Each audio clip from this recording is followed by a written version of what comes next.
च सर्वं यश्चाधितिष्ठति सर्वस्य च केवलं तस्मै ज्येष्ठाय ब्रह्मणे नमः। यस्य भूमिः प्रमा अन्तरिक्षमुतोदरम्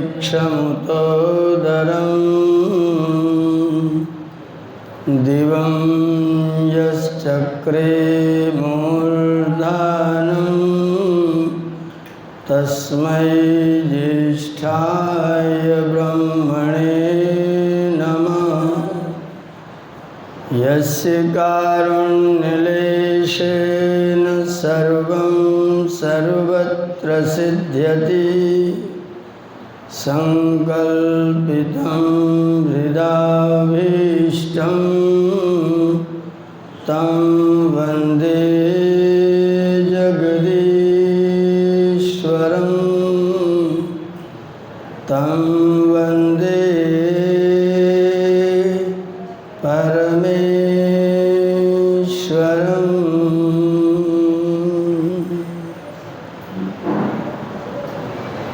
आर्य समाज हाथीखाना और आर्य समाज मायड़ी नगर के सभी पुरोहितगण, गुरुकुल के प्रिय वेद पाठीगण, आर्य समाज पोरबंदर से पधारे हुए सभी सम्मानित अतिथिगण, आर्य समाज राजकोट के सभी कार्यकर्तागण, वंदनीय मातृशक्ति, समादरणीय सज्जनों, प्यारे मित्रों, अष्ट दिवसीय कार्यक्रम का यह अंतिम सत्र है। हम लोगों ने इस 8 दिन के कार्यक्रम में संपूर्ण यजुर्वेद का पाठ संपन्न किया है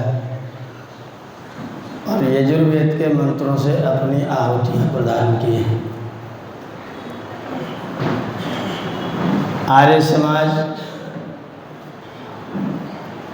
एक ऐसी क्रांतिकारी संस्था है जो मूल को साथ में लेकर के और समाज को, संसार को मूल से जोड़ने का प्रयास कर रही है। 150 वर्ष आर्य समाज को स्थापित हुए हो गए। इन 150 वर्षों में आर्य समाज का इतिहास बहुत ही आदर्श, बहुत अनुकरणीय, बहुत प्रेरणादायक और बहुत उत्साहवर्धक है। वर्तमान में भी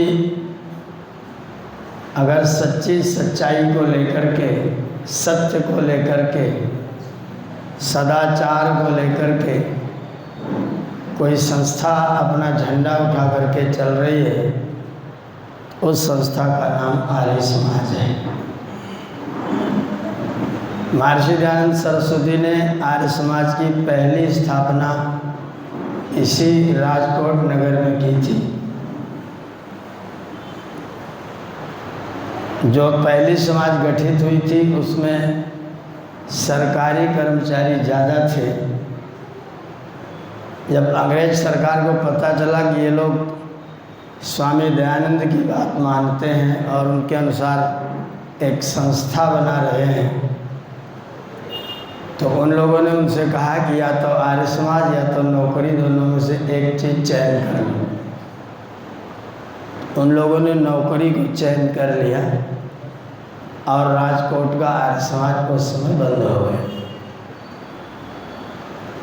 उसके बाद स्वामी जी ने मुंबई में आर्य समाज की स्थापना की और उस समाज में एक भी सरकारी कर्मचारी नहीं रखा।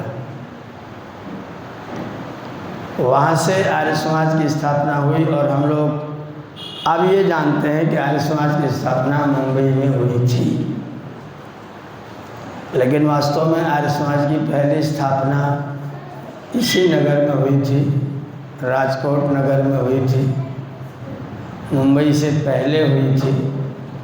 बाद में मुंबई में आर्य समाज की स्थापना हुई। आर्य समाज की स्थापना से लगभग 7-8 साल पहले, सन 1867-68 की बात है, स्वामी जी कलकत्ता गए थे और कलकत्ता में केशव चंद्र सेन उन्हें मिले। केशव चंद्र सेन ने स्वामी जी से कहा कि आप अपना प्रवचन संस्कृत में देते हैं तो लोगों को लाभ कम होता है, अगर आप हिंदी में बोलने लग जाए तो ज़्यादा लाभ होगा। स्वामी जी ने उस बात को तुरंत स्वीकार किया और तब से अपने प्रवचन हिंदी में बोलने प्रारंभ कर दिए। केशव चंद्र सेन प्रार्थना समाज संचालित करते थे और स्वामी जी के मस्तिष्क में आर्य समाज की स्थापना का प्रसंग था, लेकिन केशव चंद्र सेन को स्वामी जी के विचार बहुत अच्छे लगे, तो उन्होंने कहा कि चलिए आपको वायसराय से मिलाते हैं और आप सरकार से सहयोग लेकर के आर्य समाज का कार्य करिए। स्वामी जी ने कहा अगर सरकार ऐसा सहयोग करे तो मुझे कोई ऐतराज़ नहीं है। स्वामी जी और केशव चंद्र सेन जी वायसराय के पास गए, ये 67 की बात है। वहाँ पहुँचे तो वायसराय से स्वामी जी ने कहा कि हम एक वेद विश्वविद्यालय बनाना चाहते हैं, क्या करोगे उसमें? तो स्वामी जी ने कहा हम उसमें वेद के सिद्धांतों को लेकर के कुछ नए आविष्कार करें, वेद को मूल बना करके हम उसमें खोज करें। तो वायसराय ने कहा कि वेद के विषय में आपके जो विचार हैं वह हमको आप लिखित में दीजिए। तो स्वामी जी ने लगभग 3-4 पेज में 50-60 पॉइंट लिख करके और दूसरे दिन फिर वायसराय से मिले और वायसराय से कहा कि वेद के विषय में हमारे ये विचार हैं, इनके आधार पर हम वेद विश्वविद्यालय बनाना चाहते हैं। वायसराय की खोपड़ी गोल गोल घूम गई और उसने स्वामी जी से कहा कि हम आपसे बात करेंगे, अभी हम अपने विद्वानों को लगा करके वेद पर शोध करवा रहे हैं, आपसे हम बात करेंगे। वायसराय ने तुरंत सर सैयद अहमद को बुलाया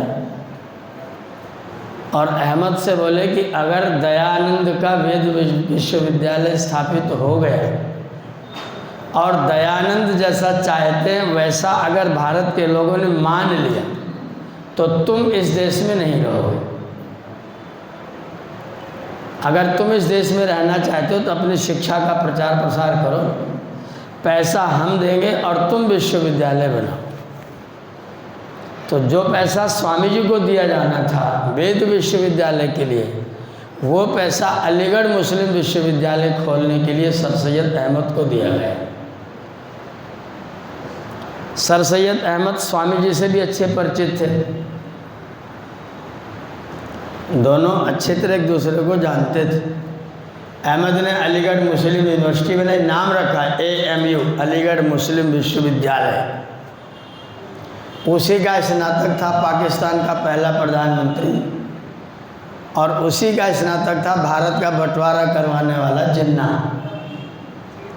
उसी अलीगढ़ मुस्लिम विश्वविद्यालय के स्नातक ये लोग थे। और ये जो हिंदू मुसलमान का भेद करके और भारतवर्ष के बंटवारे की जो नींव रखी गई वो अंग्रेज़ों का षड्यंत्र था और हम उनके षड्यंत्र को नहीं समझ पाए और हमने अपने देश का बंटवारा कर लिया। जिस पैसे से वेद विश्वविद्यालय बनना था उससे अलीगढ़ मुस्लिम यूनिवर्सिटी बनी और उस यूनिवर्सिटी के विरोध में महामना मदन मोहन मालवीय ने बनारस में हिंदू जब यहाँ मुस्लिम विश्वविद्यालय बना तो फिर वहाँ हिंदू विश्वविद्यालय महामना मदन मोहन मालवीय ने हिंदू विश्वविद्यालय खोला। लेकिन जो स्वामी जी का कार्य था वो नहीं हुआ।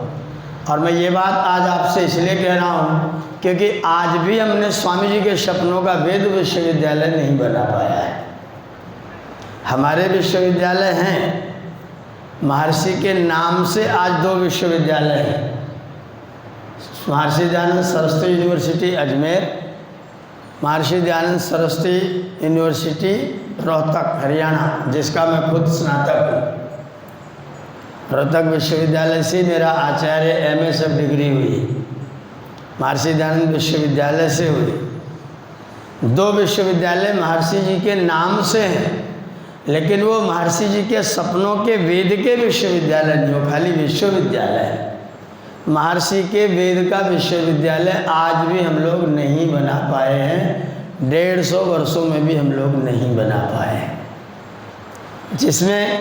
जिसमें महर्षि का ही पाठ्यक्रम पढ़ाया जाए, कोई सरकार के द्वारा लिखित पुस्तकें ना पढ़ाई जाए।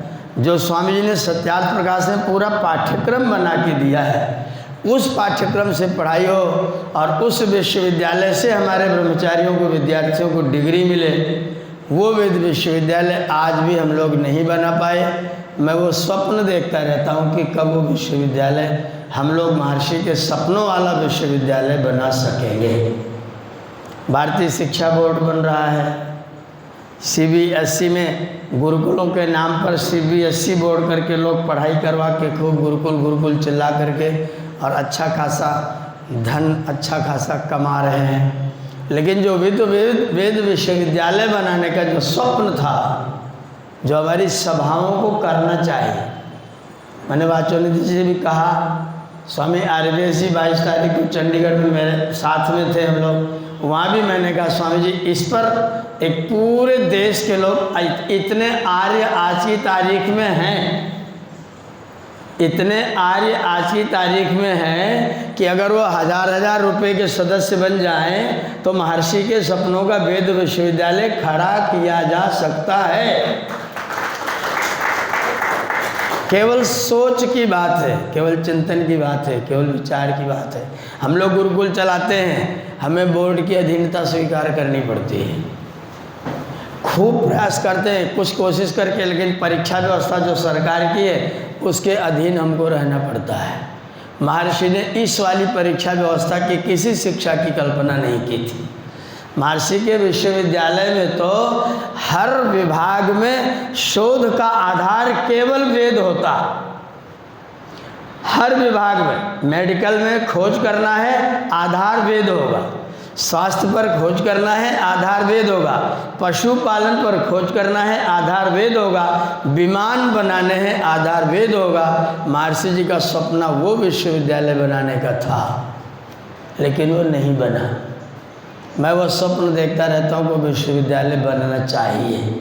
हमारी सभाएं अगर एक झंडा उठा करके एक वाक्य करके ये घोषणा कर दें तो तुरंत शिलान्यास हो सकता है, कुछ भी कठिन नहीं है। आर्य समाज की स्वतंत्र शक्ति खूब अच्छा कार्य कर रही है, खूब अच्छा कार्य कर रही है। सभाएं मिलकर के एक ऐसा उच्च कोटि का कार्य करें जो 150वीं शताब्दी की सफलता प्रदान करें। मैंने आर्य से मैंने कहा कि 14 करोड़ 18 करोड़ का बजट सम्मेलन में आपने खर्च किया, आउटपुट बताओ। 18 करोड़ रुपए का बजट बना करके विश्व आपने सम्मेलन किया, आउटपुट बताओ। कोई उत्तर नहीं है, कोई उत्तर नहीं। व्यक्तिगत बैठ करके सामने भी बातचीत किया, हाँ आपकी बात बिल्कुल ठीक है, लेकिन ये बात मैं लगभग 23 वर्ष हो गया। जब मैं टंकारा 2003 में था, उसमें कैप्टन देवरतन जी प्रधान थे सारदेसी के, वो टंकारा आए थे और उनके पास उनके कमरे में बैठ करके मैंने ये योजना उनको 2003 में दी थी। 23 वर्ष हो गए, आज तक उस योजना पर हम लोगों ने सामूहिक रूप से कोई कार्य नहीं किया है। मैं निवेदन करना चाहता हूँ, एक झंडा उठना चाहिए और ये मस्तिष्क में ये बात आनी चाहिए, इसको गंभीरता से लेना चाहिए। हम दूसरे विश्वविद्यालय से डिग्री लेकर के और हम पढ़े लिखे हैं, उसके बजाय आर्य समाज का अपना विश्वविद्यालय क्यों नहीं। एक महामूर्ख रामपाल, महामूर्ख, जिसको ओम भूर्भुवः स्वः कहना नहीं आता, ओम भूर्भुवः स्वः कहता है। भूर्भुवः स्वः इन 3 शब्दों को वो ओम भूर्भुवः स्वः कहता है। जिसके पास में 1.5 ग्राम की अकल नहीं है, हरियाणा में उसके हजारों चेले हैं, उसके नाम पर करोड़ों का बजट वो गांव में दे देता है लोगों। उसके बाप का कुछ नहीं है। उन्हीं अपने चेलों को, चपाटों को भांग खिला करके, अफीम पिला करके, जिस दूध में वो नहाता है, जिस दूध में वो खीर बनवाता है, उस दूध में पहले नहाता है, अपने नहाए हुए दूध में खीर बनवाता है, उसमें प्रसाद में ये सब चीज़ें देता है, और लोगों को नशा होता है। महिलाओं का सिंदूर खत्म, महिलाओं का मंगलसूत्र खत्म, कोई किसी का कुछ नहीं है। अपने पति के पैरों पर हाथ मत रखना, बाबा जी के चरणों में प्रणाम करना, गुरु ही सब कुछ है। ये शिक्षा देने वाला महाबेवकूफ़ रामपाल अगर साम्राज्य बना सकता है, तो इतना सत्य के रास्ते पर चलने वाला आर्य समाज एक अपने मन का विश्वविद्यालय नहीं बना सकता? क्यों नहीं बन रहा है? हम किसी विश्वविद्यालय का नाम महर्षि के नाम से नहीं रखेंगे। हम अपनी ज़मीन पर महर्षि दयानंद सरस्वती वेद विश्वविद्यालय बनाएंगे, और उसमें सारा पाठ्यक्रम जो स्वामी जी ने सत्यार्थ प्रकाश में लिखा है, उसकी एक एक किताब अपने बच्चों को पढ़ाएंगे और उनको उसकी डिग्री प्रदान करेंगे। मैं गारंटी करता हूँ, जो व्यक्ति उस पाठ्यक्रम से पढ़ लेगा, वो व्यक्ति दुनिया के किसी भी क्षेत्र में जाकर के सारी दुनिया को अपने पीछे चलाएगा। किसी के पीछे वो स्वयं नहीं चलेगा, और किसी की नौकरी करने वो नहीं जाएगा। उसके पीछे नौकरी करने वाले लोग घूमेंगे, वो नौकरी करने किसी क्या नहीं जाएगा। जो उस पाठ्यक्रम से, सत्यार्थ प्रकाश के पाठ्यक्रम को जो व्यक्ति पूरी तरह से पढ़ लेगा। तो मैं तो आपका व्याख्यान यूट्यूब पर जा रहा है, मैं सारे देश के आर्यों से ये निवेदन करना चाहता हूँ, ये स्वप्न मेरा कब तक मेरा साथ ढोता रहेगा, और मैं कब तक इस सपने को लेकर के जीता रहूँगा। ये स्वप्न सभाएं स्वीकार करें, और वेद विश्वविद्यालय बना करके महर्षि के स्वप्नों को, जो 1867 में स्वामी जी ने अंग्रेज वायसराय से विश्वविद्यालय मांगा था, आज मैं वो विश्वविद्यालय अपने देश की आर्य जनता से मांगता हूँ, निवेदन करना चाहता हूँ। हमें महर्षि दयानंद के सपनों का वो विश्वविद्यालय चाहिए।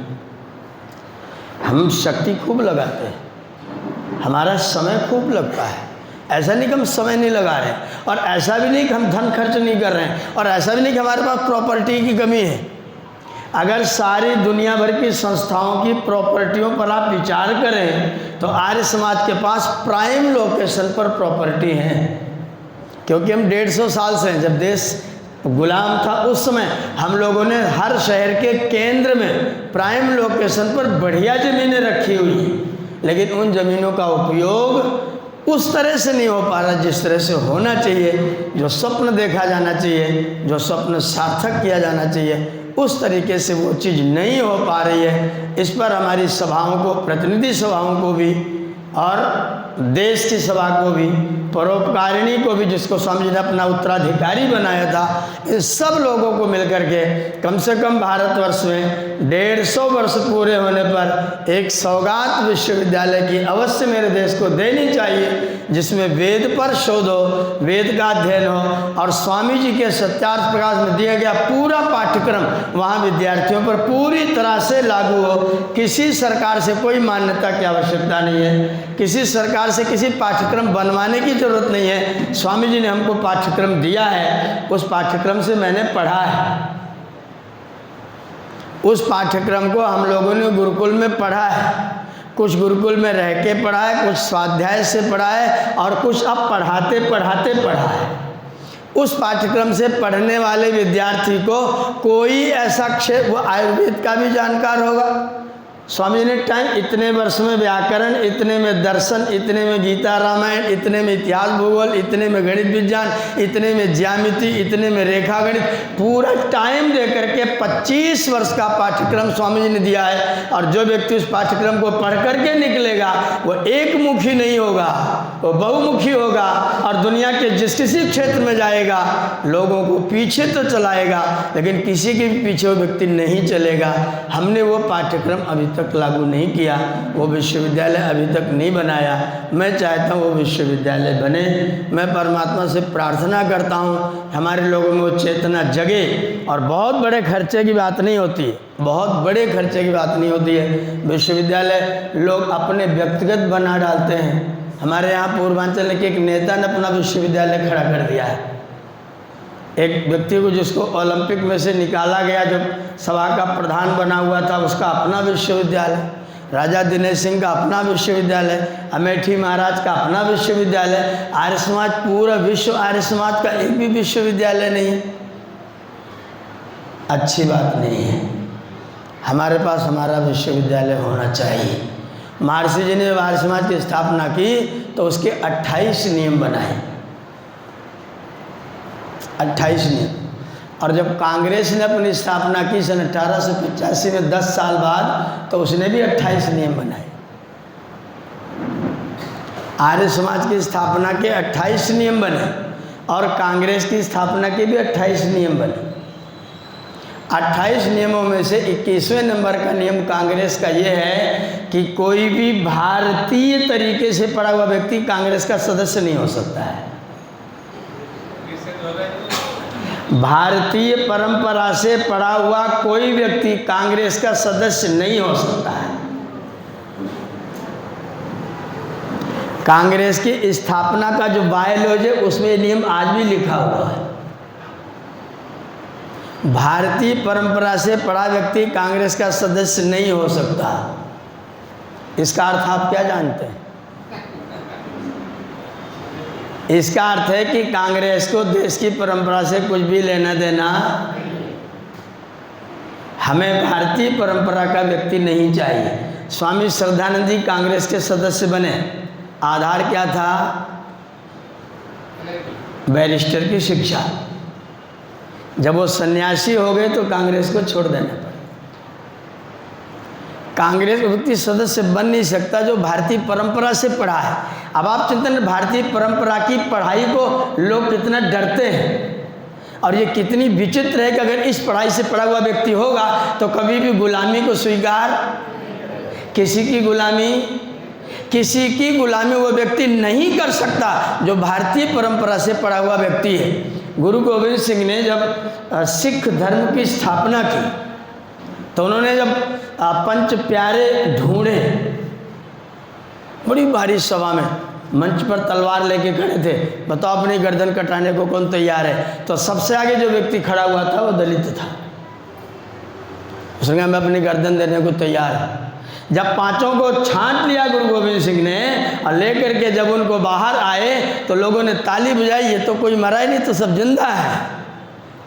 गुरु गोविंद ने कहा हम मारने के लिए गए ही नहीं थे, हम तो इनको अपने धर्म को, अपनी संस्कृति को, अपने को सुरक्षित करने के लिए इनको वीर बनाना चाहते हैं। तो लोगों ने पूछा अब आप ध्यान से सुनना, लोगों ने कहा आप इनका करेंगे क्या? अब इन पांचों को आप क्या करेंगे? गोविंद सिंह ने कहा सबसे पहले हम इन पांचों को काशी भेजेंगे। काशी में क्या होगा? बोले इनको हम संस्कृत पढ़वाएंगे। उससे क्या होगा? गोविंद सिंह ने कहा जो व्यक्ति संस्कृत को ठीक से पढ़ लेगा वो व्यक्ति दुनिया में कभी भी अपने पथ से विचलित नहीं हो सकता। इसलिए हम इनको पहले संस्कृत विद्या पढ़ाएंगे, उसके बाद इनको अपने धर्म का काम करने की शिक्षा प्रदान करेंगे।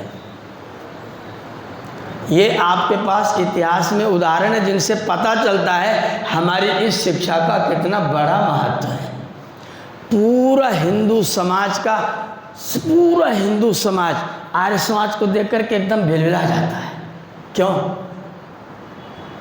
क्यों? हम कोई गलत कार्य करते हैं, हमारा कोई कार्य असत्य है, हिंदू समाज को नुकसान पहुंचाने वाला है कि हिंदू समाज को सुरक्षित करने वाला है। सर सैयद अहमद ने विश्वविद्यालय यूनिवर्सिटी के, अलीगढ़ मुस्लिम यूनिवर्सिटी के कन्वोकेशन में ये भाषण दिया कि अगर स्वामी दयानंद न होते और आर्य समाज न होता तो भारतवर्ष को इस्लामीकरण में हमको कोई मेहनत न करनी पड़ती और ये आराम से इस्लामिक राष्ट्र बन जाता। आर्य समाज के कारण से हम ऐसा नहीं कर पा रहे हैं, ये स्वीकार कर रहा है सर सैयद अहमद। सरदार वल्लभ भाई पटेल जब नवाब के पास गए, हैदराबाद नवाब के पास, हैदराबाद नवाब ने कहा हम तो स्वतंत्र रहेंगे। सरदार पटेल ने कहा 3 दिन के अंदर मैं आपसे दोबारा बात करूंगा। 3 दिन में या तो तुम भारत में और या तो भारत की सेना तुम्हारे ऊपर आक्रमण करेगी, तुम युद्ध के लिए तैयार रहना। नवाब ने कहा ऐसा आप क्यों करेंगे? बोले इसलिए करें क्योंकि आप दूसरे देश के व्यक्ति हैं। नवाब तुरंत सरेंडर हुआ। उसने कहा मैं क्षमा चाहता हूँ। सरदार पटेल से किसी ने पूछा कि इतनी जल्दी हैदराबाद नवाब मान कैसे गया, इतनी जल्दी कैसे माना? तो सरदार पटेल का लेख आज भी लोकसभा कार्यालय में उपस्थित है। सरदार पटेल ने लिखा, अगर आर्य समाज के लोगों ने हैदराबाद में जमीन तैयार ना कर दी होती तो हैदराबाद या तो अलग राष्ट्र होता या तो पाकिस्तान के साथ होता। भारत में अगर हैदराबाद है तो आर्य समाज के कारण से है। ये वल्लभ भाई पटेल का लेख है बाकायदा। आर्य समाज के महत्व को लोग न समझे, आपके कार्यों का मूल्यांकन व्यक्ति न करे, दुराग्रह में न करे, हठ में न करे, लेकिन जो भी बुद्धि से मूल्यांकन करेगा। महामना मदन मोहन मालवीय बाकायदा लिखते हैं, आर्य समाज के उदय से पहले हिंदू समाज फुसफुसिया जीव था, फुसफुसिया जीव था। ये ऐसा आटे का दीपक था कि अंदर रखो तो चूहा खा जाए और बाहर रखो तो कौवा खा जाए। आर्य समाज के उदय से पहले हिंदू समाज ऐसा आटे का दीपक था जिसको अंदर रखो तो चूहा खा जाए, बाहर रखो तो कौवा उठा ले जाए। अगर आर्य समाज खड़ा रहेगा तो हिंदू समाज बैठा रहेगा, आर्य समाज चलेगा तो हिंदू समाज खड़ा होगा, आर्य समाज दौड़ेगा तो हिंदू समाज चलेगा, अगर आर्य समाज बैठ गया तो हिंदू समाज लेट जाएगा, आर्य समाज लेट गया तो हिंदू समाज सो जाएगा, आर्य समाज सो गया तो हिंदू समाज मर जाएगा। ये महामना मदन मोहन मालवीय का लेख है बाकायदा। मैं सुनी सुनाई बात नहीं कह रहा हूँ, लिखित दस्तावेज उपलब्ध हैं। आर्य समाज सो गया तो हिंदू समाज, हम चौकीदार हैं, हम चौकीदार हैं। एक गांव के चौधरी को हरियाणा में सांप ने काट लिया। वैद्य को बुलाया गया तो वैद्य ने उनको घी और नमक डाल करके, सेंधा नमक और उसमें नीम का पत्ता घोल कर वो पिलाया और बोले चौधरी साहब को रात भर जगाते रहना, अगर ये सो गए तो मर जाएंगे और सूर्योदय तक जगते रह गए तो बच जाएंगे। जगाते रहना तुम लोगों का काम है। सांप के काटे व्यक्ति को नींद बहुत आती है। चौधरी साहब थोड़ी देर तक तो बातचीत करते रहे, लोग सब बैठे थे, पूरे गांव के लोग बैठे थे, सब घेर के चौधरी साहब बैठे और थोड़ी देर बाद नींद आना शुरू हुई। घर की महिलाओं ने रोना शुरू कर दिया। अगर नींद आई तो गए काम से। एक गांव का कोई दलित नौजवान था, उसने कहा अगर आप लोग हमें क्षमा करो तो हम इनको जगा सकते हैं। बोले तुम कुछ भी करो, जगाओ, हम तुम्हें कुछ नहीं कहेंगे। वो चौधरी साहब के सामने आया, जूता पनही निकाला, उनके मुंह के सामने ऐसे दिखाया, ये देख रहे हो जूता? चौधरी ने कहा तेरी हिम्मत मेरे सामने खड़े होने कैसे हो गई? उसने कहा जूता देख रहे हो ना, इतना मारूंगा मुंह का नक्शा भूटान बन जाएगा। चौधरी साहब ने झपट के जूता दूसरा उठाया और खड़े हो गए। अब तुझे मार मार के तेरा कचूमर निकाल के मानूंगा। लड़का आगे आगे भाग रहा है, चौधरी साहब पीछे पीछे भाग रहे हैं, दोनों दौड़ लगा रहे हैं। रात का 2 बज गया। चौधरी साहब आके कुर्सी पर फिर बैठ गए। बोले अब मुझे नींद आ रही है, मैं सवेरे तुझे देखूंगा। बैठे चौधरी साहब तो थोड़ी देर फिर नींद आना शुरू हुई, फिर घर के लोग रोना शुरू किया। वो लड़का आगे आ गया और चौधरी की नाक में जूता सूंघा के बोला देख रहे जूता, इतना मारूंगा नाक सारी घिस जाएगी। चौधरी फिर खड़े हो गए, बोले अब तुझे बिना मारे नहीं छोड़ूंगा चाहे कुछ हो जाए। चौधरी साहब फिर पीछे पीछे भागे, बड़ी दौड़ लगाई। लड़का भागता जाता, चौधरी साहब पीछे पीछे भागते जाते। सूरज भगवान दिखाई दे गए। सूरज निकल आए, चौधरी पीछे चलते रहे, लड़का आगे आगे चलता रहा। सूरज निकल आए तो लड़का चौधरी साहब के पास है, बोले चौधरी साहब जूता आपके हाथ में, सिर मेरा नीचे। वैद्य जी ने कहा था नींद आ गई तो मर जाओगे, सूरज निकल गया तो बच जाओगे। सूरज निकल आया है, मैंने तुमको जगाने के लिए तुम्हारा अपमान किया था, मेरे सिर पर 20 जूता मारो, मैंने केवल तुमको बचाने के लिए तुम्हारा तिरस्कार किया था। चौधरी ने जूता ऐसे फेंका, उस नौजवान को अपने गले लगाया, बोले तेरा बहुत बहुत धन्यवाद, तूने मेरी जान बचाई है। आर्य समाज वही वाला लड़का है, आर्य समाज वही लड़का है जो चौधरी लोगों को जगाने का अभ्यास कर रहा है। चौधरी लोगों को नींद आ गई तो मर जाएंगे, इनको नींद से जगाए रखना हमारा और आपका काम है। वह हमें गाली दें तो भी कोई चिंता नहीं, हमारे जिन्होंने हमें खड़ा किया उनको तुम लोगों ने जहर दिया, हमको जहर देने की हिम्मत सामने आके नहीं है, सामने आके गाली भी देने की ज़्यादा हिम्मत नहीं है, पीछे पीछे लोग करते रहते हैं। तो कोई पीछे पीछे करता भी रहे तो भी अपने आप को दलित युवक समझ करके इन चौधरी लोगों को, हिंदू समाज को चौकीदारी करने का काम, जगाने का काम आर्य समाज का था, है और रहेगा। और जब तक हिंदू समाज ठीक से वेद की शरण में नहीं आ जाता तब तक आर्य समाज अपना ये कार्य करता ही रहेगा, नहीं तो हिंदू समाज समाप्त होगा, और हिंदू समाज समाप्त होगा तो दुनिया समाप्त होगी। हिंदू समाज समाप्त होगा तो दुनिया समाप्त होगी।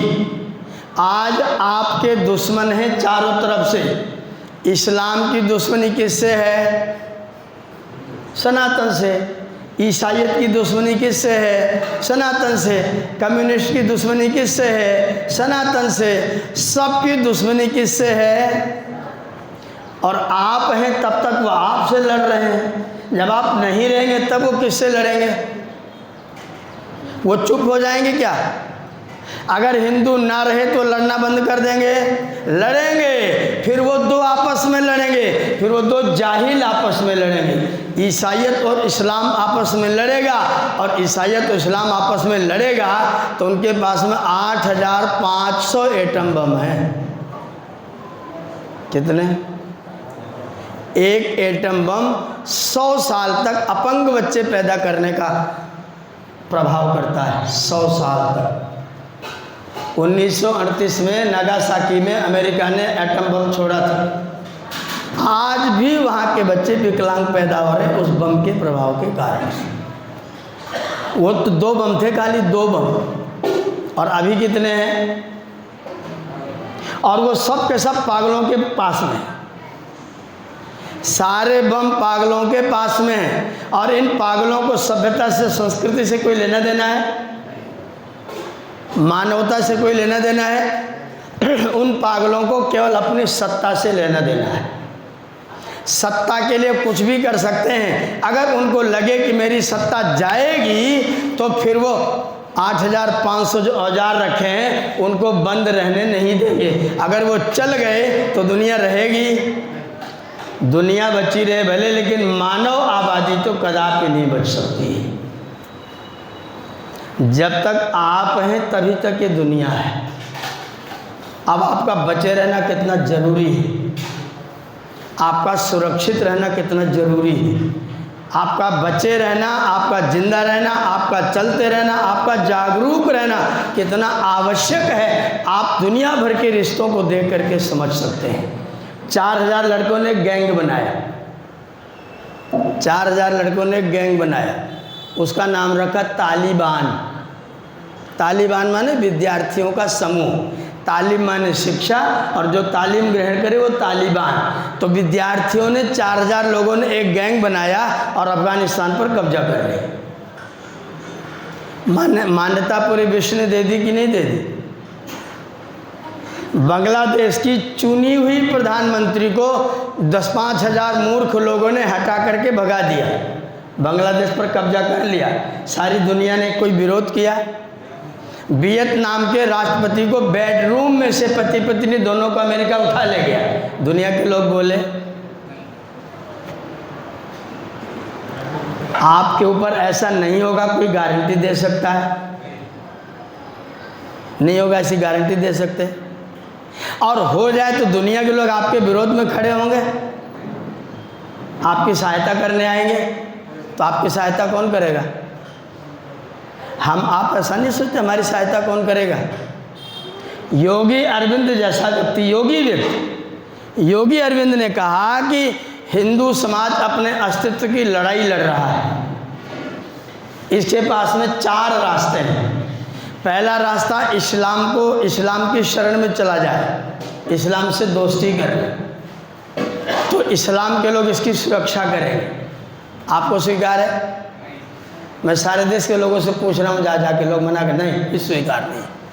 फिर योगी ने कहा कि ईसाइयत को हिंदू समाज अपना मित्र बना ले, वो लोग हमारी रक्षा करें। उनके पास 55 देश हैं, हिंदू समाज को बचा के रखें। घोंसले में जैसे चिड़िया अपने बच्चों को पालती है, ऐसे हिंदू समाज बचा रहेगा। लोगों ने मना कर दिया। उन्होंने कहा फिर 14 कम्युनिज्म देश है, कम्युनिज्म को मानते हैं, मार्क्सवाद को मानते हैं, लेनिनवाद को मानते हैं, उन लोगों की शरण में चला जाए, वो भी स्वीकार नहीं है। तो चौथी बात उन्होंने कहा, योगी अरविंद ने कहा चौथी बात कि तो फिर हिंदू समाज को चाहिए कि प्रशांत महासागर में जाकर के नाक पकड़ के डुबकी मार दे। ये रास्ता स्वीकार है। इसके बाद उन्होंने अपना लेख बंद कर दिया। मैंने वो लेख पढ़ा तो मैंने इस लेख को और आगे बढ़ाया। हमने कहा एक 5वां भी रास्ता है, चौथे रास्ते में जाना कदापि स्वीकार नहीं, ऊपर वाले तीनों भी स्वीकार नहीं, लेकिन एक रास्ता 5वां है। अगर पूरा हिंदू समाज एक मत के साथ वेद की शरण में आ जाए तो कोई दुनिया की ताकत इसका कुछ नहीं बिगाड़ सकती है। केवल वेद की शरण में आ जाए, केवल वेद की शरण में। ये जो पुराणों की गाथा है, ये जो शिव जी को धतूरा पिलाना है, ये जो कृष्ण जी के लिए बिस्तर बिछाना है, बड़े बड़े सेठ साहूकार वृंदावन के निधि वन में राधा और कृष्ण के लिए रोज सेज सजाते सुहाग रात की। इन कुत्तों को शर्म नहीं आती, बदमाशों को, बेईमानों को, लफंगों को राधा के साथ कृष्ण की सेज का क्या मतलब है? और बड़े बड़े सेठ लोग 50,000 एक रात का सेज सजाने का 50,000 रुपया।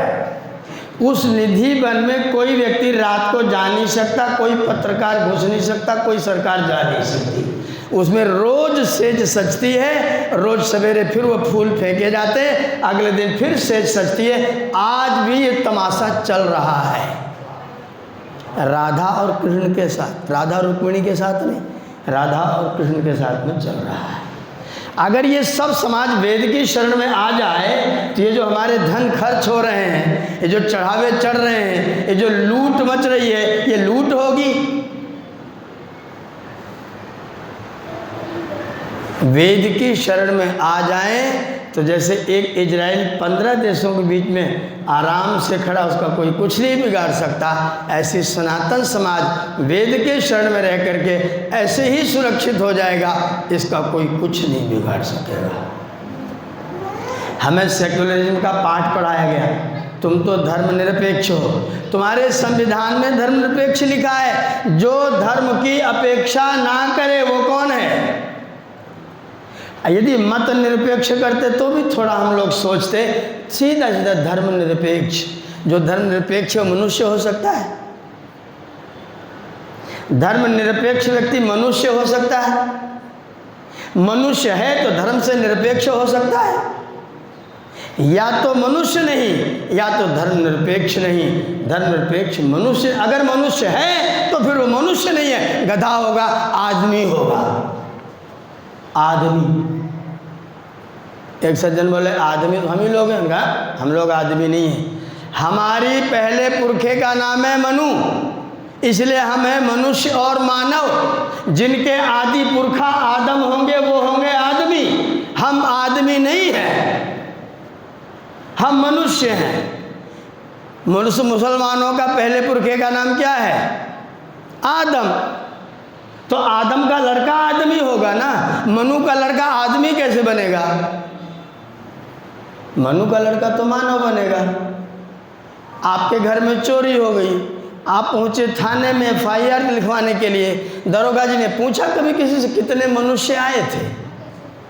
क्या पूछते हैं? केटला आदमी था, केटला आदमी था। कोई बोले केटला मनुष्य था। मनुष्य जाएगा क्या रात में? मनुष्य होगा तो रात को जाएगा नहीं, आदमी होगा तो जरूर जाएगा। तो रात में चोरी करने के लिए तो आदमी जाता है, मनुष्य।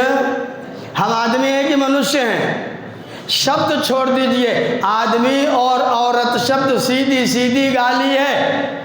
किसी महिला का नाम औरत नहीं है। कोई व्यक्ति, हमारा व्यक्ति, कोई सनातन का व्यक्ति आदमी नहीं हो सकता है। सनातन का व्यक्ति मनुष्य होता है, क्योंकि हमारे पहले पुरखा मनु जी महाराज हैं। हम मनु और शत्रुपा की संतानें हैं, इसलिए हमारा नाम मनुष्य और मानव है, हम आदमी नहीं हैं। यजुर्वेद का पाठ आपने किया ना, आपको क्या कहा गया? कहीं आदमी लिखा मिला? चारों वेदों के 20,416 मंत्रों में आदमी शब्द कहीं दिखाई पड़ा? मैंने 300 वेद पारायण किए हैं, 300 बार वेद, एक एक वेद को 300 बार पढ़ा है। इसलिए मैं गारंटी कर सकता हूँ कि ये शब्द वेद में नहीं है। चारों वेद के किसी शब्द में आदमी नहीं है, मनुष्य है। मनुर्भव जनया दैव्यम जनम। ए मेरे पुत्रो, तुम मनु बन जाओ। मनु का मतलब मननशील बन जाओ, और फिर अच्छे अच्छे मानव और मनुष्य पैदा करो जो मननशील हो। ऐसी संतानें पैदा करो। न आदमी होना, न आदमी बनाना, न खुद आदमी बनना। हम तो मनुष्य हैं। सब आपको समाप्त करना चाहते हैं, लेकिन कुछ बात है कि हस्ती मिटती नहीं हमारी। क्यों? क्योंकि हमारे पास वेद है, क्योंकि हमारे पास आर्य समाज है। आप गर्व करना कि हम आर्य समाज के सदस्य हैं, और हमें आर्य समाज का सत्संग उपलब्ध है, हमें आर्य समाज के विद्वानों के उद्बोधन उपलब्ध है।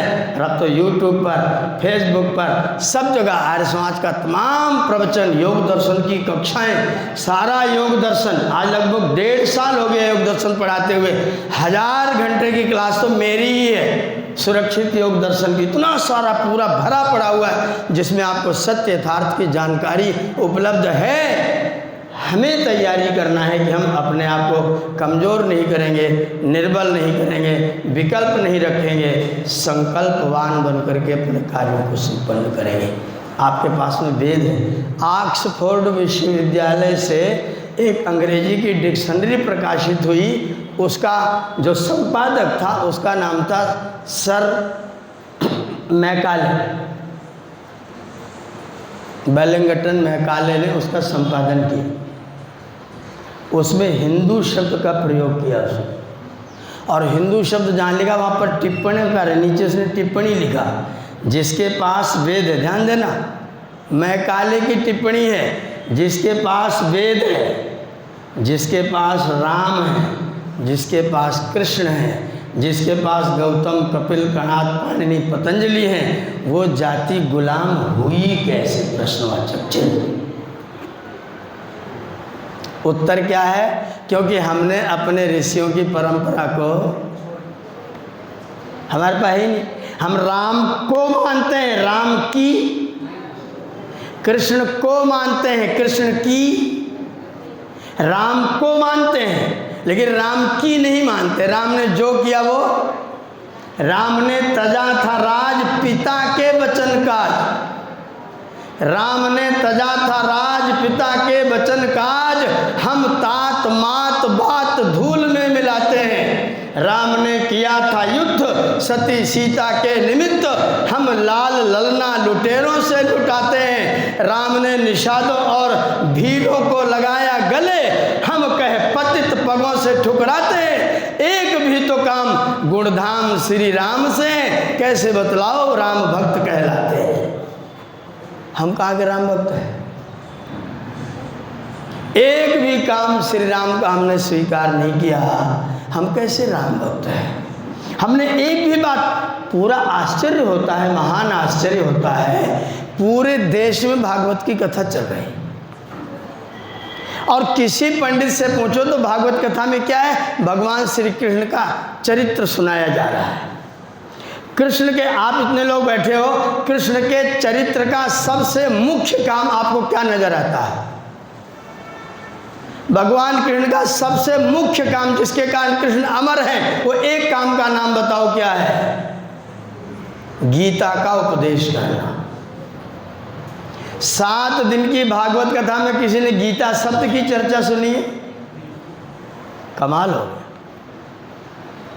भगवान कृष्ण की कथा सुनाता है, लेकिन कृष्ण की गीता का उपदेश, और कृष्ण की गीता का उपदेश जो दिया ना, वो क्या छापा? गीता सार। गीता सार में पहली पंक्ति आई, तुम्हारा क्या गया, क्या लेके आए थे, क्या लेके जाओगे, सब कुछ यहीं से मिला है, क्यों व्यर्थ चिंता करते हो, जो हुआ अच्छा हुआ, जो होगा अच्छा होगा, तुम क्यों व्यर्थ चिंता करते हो। मैंने उसी समय मैं किसी के घर में बैठा था, गीता सार बहुत बड़े कैलेंडर में टंगा था, मैं बैठा था घर में, उसमें मैंने वाक्य पढ़ा, मैंने तुरंत पेंसिल उठाई, उसी समय बम्बई में आतंकवादी आक्रमण हुआ था, मैंने उस पर लिखा, आतंकी पाकिस्तान से भारत में आए अच्छा हुआ, आगे और आएंगे अच्छा होगा, तुम क्यों व्यर्थ चिंता करते हो, तुम्हारा क्या गया। जिसके घर में बैठा था बोले ये क्या कर रहे हो, मैंने कहा गीता सार का उदाहरण दे रहा हूँ, मैं कुछ नहीं कर रहा हूँ। उनने तुरंत वो कैलेंडर उठाया, लपेट करके टाँड के ऊपर ऐसे फेंक दिया। हमने कहा क्या हुआ, बोले तो बहुत गंदी बात है यार। मैंने कहा अब तक तुमने नहीं पढ़ा? तो बोले कई बार पढ़ा था, पर ये बात ध्यान भी नहीं आई। जब अर्जुन ने युद्ध करना बंद कर दिया था और कृष्ण जी यही वाला गीता सार सुनाते, तो अर्जुन से कहते चल अर्जुन 2.5 मीटर लाल कपड़ा लाया हूँ, संन्यास दे देता हूँ।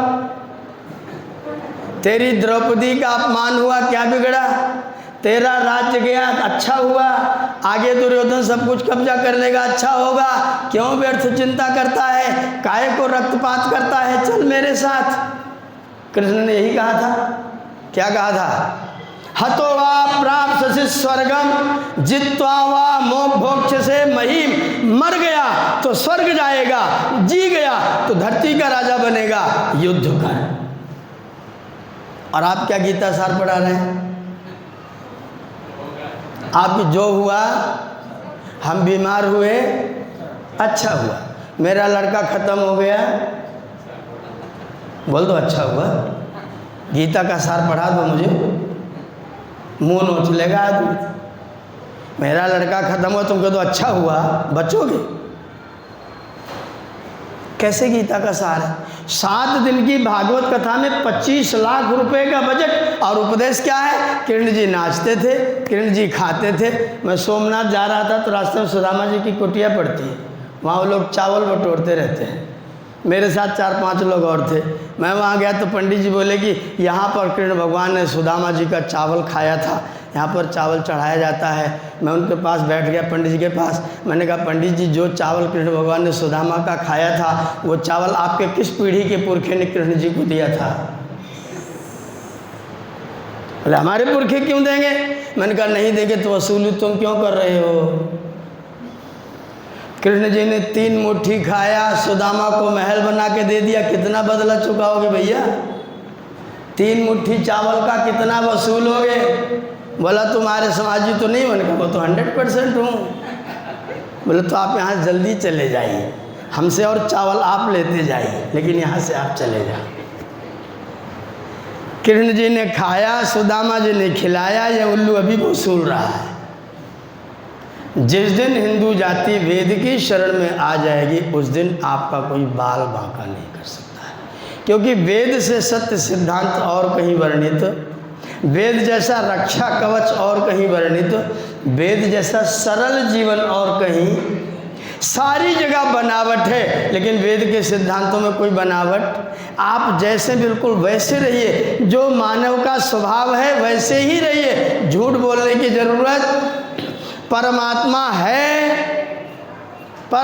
है तो उसको बनाने की ज़रूरत। और जो बनता है वो नित्य है कि अनित्य है? जो बनेगा वो नित्य है कि अनित्य है? जो बनेगा वो अनित्य है और परमात्मा नित्य है। तो तुमने नित्य को अनित्य बना करके पुण्य किया, तुमने नित्य को अनित्य बना करके उसको पूजा के लायक छोड़ा। जो निराकार होकर के सबको प्राप्त था, उसको तुमने साकार बना के बेच दिया। जो निराकार होके गरीब अमीर सबको प्राप्त था, उसको तुमने साकार बना करके बेच करके अमीरों को दे दिया, गरीब क्या करेगा। मैं केरला गया, केरला में बहुत पुराना मंदिर, प्राचीन मंदिर, कलाकृति वाला मंदिर के दरवाजे पर नौजवान पंडित जितना बड़ा छापा लगा के खड़ा हुआ था। मंदिर के दरवाजे पर गेट पर छोटे पत्थर लिखा आर्य तराणाम प्रवेशो निषिद्धा, आर्य तराणाम प्रवेशो निषिद्धा। मैंने उस लाइन को देखा और उस पंडित से पूछा इसका क्या अर्थ है। वो हिंदी जानता ही नहीं था। भाग के अंदर गया, बड़े गुरुजी को पकड़ के ले आया। गुरुजी ये कुछ पूछ रहे इससे बात करो। उन्होंने कहा हाँ जी क्या बात है। मैंने कहा आर्य तराणाम प्रवेशो निषिद्धा अस्य वाक्य से को अर्थ, इस वाक्य का अर्थ क्या है। वो बोले जो आर्य नहीं है उनको अंदर नहीं आना है। मैंने कहा के तावद आर्या, आपकी दृष्टि में आर्यों की परिभाषा क्या है। बोले जो ब्राह्मण क्षत्रिय और वैश्य कुल में उत्पन्न हुए हैं वो आर्य। मैंने कहा आर्य शब्द के कौन से अर्थ से ये बात निकली कि ब्राह्मण कुल में पैदा होने वाला आर्य होगा। ब्राह्मण कुल में पैदा हुआ, अंडा खाता है, मांस खाता है, मछली खाता है, आर्य रहेगा। बोले हम तो मानते हैं। मैंने कहा अगर ऐसा व्यक्ति मंदिर में प्रवेश कर जाए तो नुकसान किसका होगा। बोले भगवान दूषित हो जाएंगे, मंदिर दूषित हो जाएगा। मैंने कहा व्यक्ति के प्रवेश करने से पवित्र भगवान दूषित हो गए और भगवान की दृष्टि पड़ने से वो अपवित्र जो व्यक्ति था वो पवित्र नहीं हुआ। बलवान कौन है, भगवान की वो व्यक्ति। वो बोला आप आर्य समाजी हैं क्या। एक ही सवाल होता आप आर्य समाजी हैं क्या। मैंने कहा मैं कुछ नहीं हूँ, मुझे एक व्यक्ति समझो और मेरे प्रश्न का आप उत्तर दो कि एक व्यक्ति अपवित्र है और एक पवित्र है। पवित्र और अपवित्र दोनों आमने सामने हुए तो जो पवित्र था वो तो अपवित्र हो गया। पवित्र ने अपवित्र को पवित्र नहीं कर पाया। बलवान कौन है। बोला मैं अपने बड़े गुरुजी को बुला के लाता हूँ, वो बताएगा। मुख्य पुरोहित को बुला के ले आए। वो पुरोहित मुझसे बोले आप क्या पूछना चाहते हैं। मैंने कहा मैं चोर हूँ, आप सज्जन हैं। मैं चोर हूँ, आप सज्जन हैं। आप मेरे साथ आकर के चोर हो गए, मैं आपके साथ रह के सज्जन नहीं बना। हम दोनों में बलवान कौन है ये पूछ रहा हूँ। उसने 2-3 बार मेरे को ऊपर से नीचे तक देखा। बोले बलवान तो वही है जिसने दूसरे को बदल लिया। मैंने कहा तुमने अपने परमात्मा को इतना कमज़ोर क्यों रख के छोड़ा कि कोई अपवित्र व्यक्ति प्रवेश कर जाए तो परमात्मा ही अपवित्र हो जाए। तो परमात्मा इतना कमज़ोर करके क्यों छोड़ा। बोले आप क्या चाहते हैं। मैंने कहा परमात्मा सबका है, सब आए, सब बैठे, हम ये चाहते हैं। बोले आप कौन है। मैंने कहा मनुष्य। आप कौन है। मैंने कहा मनुष्य। बोले आगे पीछे। मैंने कहा आगे श्री, पीछे जी। बोले नाम के साथ क्या लिखते। मैंने कहा शिवदत्त। बोले आगे पीछे। मैंने कहा श्री आगे, श्री पीछे जी। वैसे आप कौन। वैसे भी मनुष्य हैं, वैसे भी मनुष्य। बोले आप करते क्या हैं। मैंने कहा सुबह सबसे पहले उठते ही भंगी होता हूँ, सुबह उठते ही भंगी होता हूँ। थोड़ी देर बाद धोबी बनता हूँ, थोड़ी देर बाद नाई बनता हूँ। नाई बनने के बाद में फिर मैं पंडित बनता हूँ। पंडित बनने के बाद फिर मैं पुरोहित बनता हूँ। पुरोहित बनने के बाद फिर मैं मास्टर बनता हूँ। शाम को 4 बजे मैं किसान बनता हूँ। शाम को 5 बजे मैं फिर पंडित बन जाता हूँ। रात को 8 से 9 फिर मैं मास्टर हो जाता हूँ और 9 बजे मैं सो जाता हूँ। बताओ मैं कौन हूँ। बोला आप आर्य समाजी हैं। मैंने कहा बिल्कुल सही। बोले आप आर्य समाजी हैं। मैंने कहा तो फिर आप कब बन रहे हैं। तो तुरंत आप कब बन रहे हैं। बोला हमें हमारी रोटी पानी चलाने दीजिए, आप यहाँ से जाइए। आपको अंदर आना हो तो आराम से आइए, आपके लिए कोई प्रतिषेध नहीं है। मैंने कहा लेकिन मैं आर्य नहीं हूँ। तो बोले आप तो फिर भी आओ, आपके लिए कोई निषेध नहीं, आप तो आओ, आप अंदर बैठो, सीधा गर्भगृह में जाके बैठो, हम आपको कुछ नहीं कहेंगे। अंदर बुला के ले गए, इतना सारा प्रसाद नारियल वगैरह से मेरे थैले में भर दिया। बोले आप जाइए, आपने बहुत कृपा की, आप यहाँ तक आए, धन्यवाद। हमने अपने परमात्मा को इतना कमज़ोर बना दिया। कोई अशुद्ध व्यक्ति उसको देख ले तो परमात्मा ही अशुद्ध हो जाए, ये क्या मतलब हुआ? अरे परमात्मा पवित्र है, उसके पास जो आएगा वो पवित्र होगा कि अपवित्र रहेगा? और अगर उस व्यक्ति ने परमात्मा को पवित्र कर लिया तो फिर बलवान कौन है, मजबूत कौन है, शक्ति किसके अंदर ज़्यादा है? हमने परमात्मा को बना करके बड़ा काम नहीं किया, छोटा काम किया। परमात्मा सबको प्राप्त था। जिसकी जीभ बिल्कुल ना हो, दांत भी ना हो, वो व्यक्ति अल्लाह बोल सकता है। गॉड, शिव, कृष्ण, राम बोल सकता है, लेकिन ओम क्यों? तो परमात्मा को किस नाम वाला होना है? जो सब बोल सके, जिसको कुछ लोग बोले कुछ लोग ना बोल पाए।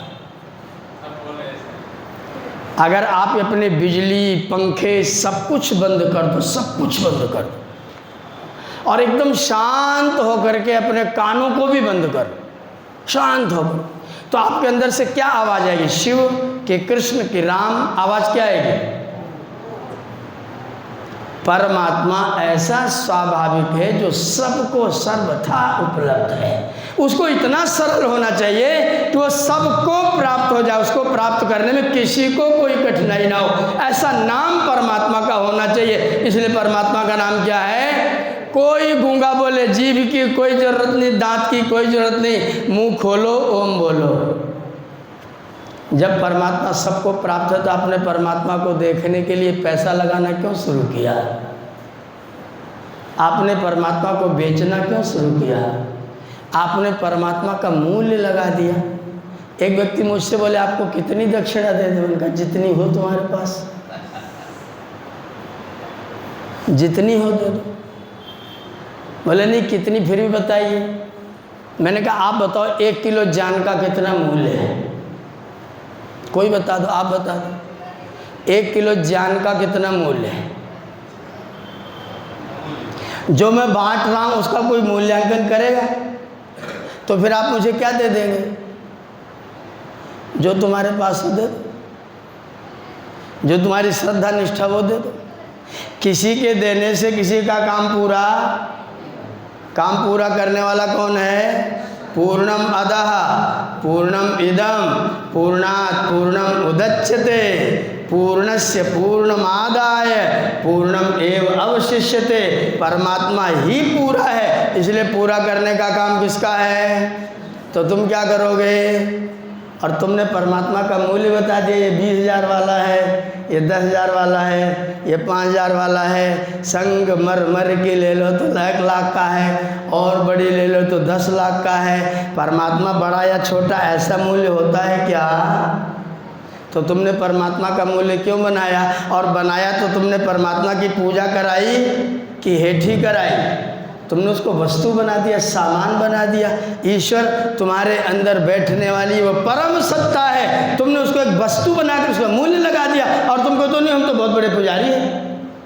क्या है आपकी पूजा? आप कैसी पूजा करते हैं? ईश्वर की पूजा आपके हृदय के अंदर बैठ करके आराम से होती है। योसावाचित्ते पुरुष, यजुर्वेद का अंतिम मंत्र। योसावाचित्ते पुरुष सोसावहम। वह आदित्य लोक में खम ब्रह्म जो परमात्मा है, वो जैसा मेरे हृदय में विराजमान है, मैं भी वहीं वैसा ही हूँ। वो भी नित्य है, मैं भी नित्य हूँ। वो भी चेतन है, मैं भी चेतन हूँ। वह भी अजर है, मैं भी अजर हूँ। वह भी अमर है, मैं भी अमर हूँ। वह अनुपम है, मैं अनुपम नहीं हूँ। वो सर्वज्ञ है, मैं अल्पज्ञ हूँ। वो शरीर में नहीं आता, मैं शरीर में आता हूँ। उसका जीवन मरण नहीं होता, मेरा भी जीवन मरण नहीं होता। ये तो वेद कह रहा है। आपने जीवात्मा से परमात्मा को खरीदवा दिया, बनवा दिया, निर्माण करवा दिया। आप बैठकर छाती पर बैठ करके छेनी तो लेकर भगवान बना, कमाल हो गया। भगवान की छाती पर बैठ करके छेनी हथौड़ी लेकर के उसकी नाक टेढ़ी सीधी कर रहा है, आँख सीधी कर रहा है भगवान। अब भगवान ने तुमको बनाया, एक पसेरी खाते हो, और तुमने भगवान को बनाया खाली दी खाते हो। तुम उसको खाली उसको दिखाते हो, अपना एक पसेरी खाते हो। उसको तुमने खाने के लायक जिसने तुमको सब कुछ प्रदान किया उसको तुमने बना करके छोटा कर लिया, और तुम कहते हो नहीं आर्य समाज के लोग तो हमारी निंदा किसको कहते हैं? आप निंदा की परिभाषा ही नहीं जानते। आर्य समाज किसी की निंदा, आर्य समाज सत्य कहता है। जब कोई सत्य कहेगा तो असत्य वाले को क्या लगेगा? जिस व्यक्ति को मलेरिया चढ़ रहा होगा उसको रसगुल्ला कैसा लगेगा? कड़वा कि मीठा? रसगुल्ला कड़वा होता है कि मीठा होता है? तो जिसको लग रहा है उसको मलेरिया होगा। आर्य समाज की बात जिसको खराब लगे उसको मलेरिया होगा, क्योंकि उसको मीठा कड़वा लग रहा है। तो अपना स्वाद ठीक करो, अपनी जीभ ठीक करो। आईना फितरत है, आईना चेहरे का हर दाग दिखा देता है, उसकी फितरत है, फिर शिकवा कैसा? आप सत्यार्थ की ताकीद से नाराज ना हो, अपना चेहरा धो डालिए, फिर देखना है कैसा। आप सत्यार्थ की ताकीद से नाराज ना हो, आप अपना चेहरा धो डालिए, फिर देखिए है कैसा। अगर आपको मलेरिया है तो आपको रसगुल्ला मीठा ही लगेगा। आर्य समाज यथार्थ बात करता है, आपको बचाने की कोशिश करता है। 150 साल से हम चौधरी लोगों को जगाने में लगे हुए हैं। कभी जूता दिखाना पड़ता है, कभी रसगुल्ला खिलाना पड़ता है, कभी मधुर वचन बोलने पड़ते हैं, कभी चरण स्पर्श करना पड़ता है।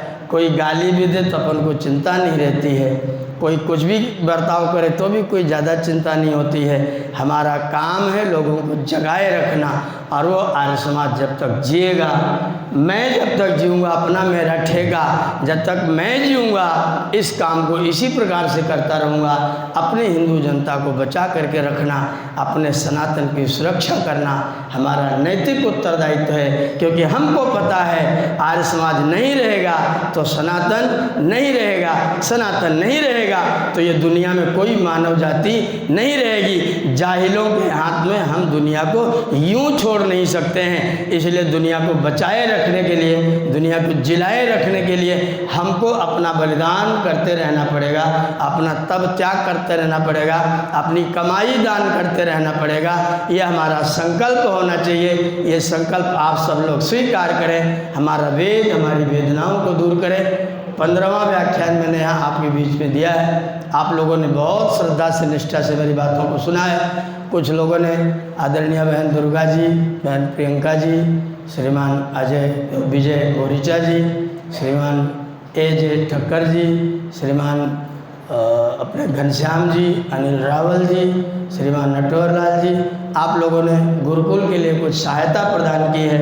मैं आपका बहुत बहुत धन्यवाद करता हूँ। मेरा काम गुरुकुल चलाने का है, अपने जैसे अनेक विद्यार्थियों को तैयार करने का है। उस कार्य में हम दिन रात लगे रहते हैं। केवल बच्चों को नहीं, बच्चों के दादाओं को भी तैयार करने के लिए पढ़ाते हैं। कल रात को जब आप गए थे तो मेरी योग दर्शन की क्लास चल रही थी। 65 विद्यार्थी रात को 8 से 9 बजे अमेरिका से, इंग्लैंड से, अबू धाबी से, मॉरिशस से, नेपाल से आपके पास बैठ करके योग दर्शन पढ़ते। 65 विद्यार्थी रात को 8 से 9 बजे तक। तो बूढ़े भी पढ़ रहे हैं, बच्चे भी पढ़ रहे हैं, उनको बचाने बढ़ाने का कार्य करता हूँ। कोई मुझसे कहा कितना दे दूँ, जितना तुम पे उतना दे दो। अपना काम करते रहने का है। महर्षि के रास्ते पर चलने का संकल्प लिया है, उसमें कटिबद्ध होकर के अपने जीवन को लगा करके उस कार्य को करते हैं, अपने परिवार साथ मिलकर के उस कार्य को करते हैं। आप लोगों ने 8 दिन के लिए बुलाया, खूब स्वागत किया, खूब सम्मान किया। आप सबका बहुत बहुत धन्यवाद करते हुए गुरुकुल का 22 से 25 अक्टूबर को उत्सव है। आप लोग कभी आएँ, अयोध्या के पास में अपना गुरुकुल है, मैं वहाँ पर रहता हूँ। वहाँ गुरुकुल में 22 से 25 4 दिन का गुरुकुल महासम्मेलन कर रहे हैं। गुरुकुल के बच्चों का कंपटीशन, एक बड़ा कार्यक्रम कर रहे हैं हम। 25 गुरुकुलों को बुला करके उनका आपस में कंपटीशन, शारीरिक और बौद्धिक, वो कार्यक्रम 4 दिन का रहेगा। कभी अयोध्या आने का मन बने तो संपर्क कर लीजिएगा, गुरुकुल को उस लिस्ट में रखिएगा। बगल में गुरुकुल है, आकर के अगर आप लोग वहाँ पर आपका दर्शन देंगे तो मुझे बहुत अच्छा लगेगा, मुझे बहुत प्रिय लगेगा। आज के लिए, इस समय के लिए आप सबका बहुत बहुत धन्यवाद करते हुए वाणी को विरमित करते हैं।